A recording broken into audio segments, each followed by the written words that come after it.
প্রথমে আমি বলতে চাই আমার রাজনৈতিক অভিভাবক মানিকগঞ্জ জেলা বিএনপির সাধারণ সম্পাদক এসে জিন্দা কবির কাকা এবং আমার প্রান্তীয় সংগঠন মানিকগঞ্জ জেলা তারেক জিয়া প্রজন্ম দলের পক্ষ থেকে সবাইকে আন্তরিক শুভেচ্ছা এবং অভিনন্দন।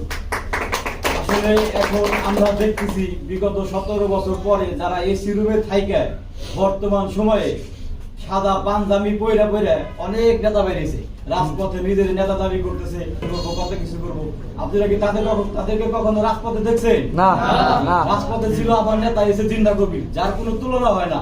বিগত 17 বছর যত পদের মামলা হামলা, কোন নেতা কর্মীর যে কোনো ধরনের সমস্যার খোঁজ খবর রাখছেন মানিকগঞ্জ জেলা বিএনপির সাধারণ সম্পাদক এসে জিন্দা কবির।